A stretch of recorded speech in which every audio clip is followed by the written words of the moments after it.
ದಕ್ಷಿಣ ಕನ್ನಡ ಜಿಲ್ಲೆಯಲ್ಲಿ ಮಳೆಯ ಅಬ್ಬರ ಜೋರಾಗಿದೆ. ಭಾರಿ ಮಳೆಗೆ ಪುತ್ತೂರು ನಗರಸಭೆಯ ಕಾಂಪೌಂಡ್ ಕುಸಿದು ಬಿದ್ದಿದೆ. ಕಾಂಪೌಂಡ್ ಬದಿಯಲ್ಲೇ ಆಟೋ ನಿಲ್ದಾಣವಿದ್ದು 3 ಆಟೋಗಳ ಮೇಲೆ ಕಾಂಪೌಂಡ್ ಕುಸಿದಿದೆ. ಆಟೋದಲ್ಲಿ ಯಾರೂ ಇಲ್ಲದ ವೇಳೆ ಕಾಂಪೌಂಡ್ ಕುಸಿದಿದ್ದರಿಂದ ಭಾರಿ ಅನಾಹುತ ತಪ್ಪಿದೆ. ಘಟನೆಯಿಂದ ಆಟೋಗಳು ಜಖಂಗೊಂಡಿವೆ. ಸದ್ಯ ಕಾಂಪೌಂಡ್ನ ಕಲ್ಲು ಹಾಗೂ ರಸ್ತೆ ಬದಿ ಬಿದ್ದಿರುವ ಮಣ್ಣು ತೆರವುಗೊಳಿಸಲಾಗಿದೆ. ಘಟನಾ ಸ್ಥಳಕ್ಕೆ ಪುತ್ತೂರು ನಗರಸಭಾ ಉಪಾಧ್ಯಕ್ಷ ಬಾಲಚಂದ್ರ, ಸದಸ್ಯ ಸುಂದರ ಪೂಜಾರಿ ಬಡಾವು ಭೇಟಿ ನೀಡಿ ಪರಿಶೀಲಿಸಿದ್ದಾರೆ. ಇನ್ನು ಪುತ್ತೂರಿನ ಬಪ್ಪಳಿಗೆ ಎಂಬಲ್ಲಿ ತಡೆಗೋಡೆ ಕುಸಿದಿದ್ದು ಅದೃಷ್ಟವಶಾತ್ ಯಾವುದೇ ಪ್ರಾಣಹಾನಿ ಸಂಭವಿಸಿಲ್ಲ.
ಬೆಳಿಗ್ಗೆಯಿಂದ ಎಡೆಬಿಡದ ಮಳೆ, ನಿನ್ನೆ ರಾತ್ರಿ ಕೂಡ ಮಳೆ ಇತ್ತು.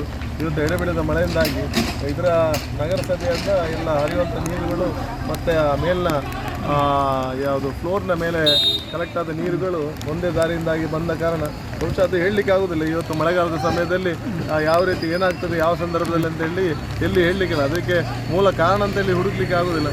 ಬಹುಶಃ ನೀರಿನ ಪ್ರೆಷರಿಂದಾಗಿ ಅದು ಇದು ಏನು ತಡೆಗೋಡೆ ಇದೆ ಅದು ಹೊರಗೆ ಬಂದೆ. ಅದು ಇದರಲ್ಲಿ ಕೆಂಪು ಕಲ್ಲಲ್ಲಿ ಕಟ್ಟಿದಂಥದ್ದು. ಬಹುಶಃ ಏನಾದರೂ ಸಣ್ಣ ಒಂದು ನೀರು ಹೋಗಲಿಕ್ಕೆ ಬಹುಶಃ ಅವಕಾಶ ಇಲ್ಲದ ಕಾರಣ ಅದು ಒಂದೇ ಕಡೆ ಪ್ರೆಷರ್ ಆಗಿ ಹೊರಗೆ ಬಿದ್ದಿದೆ.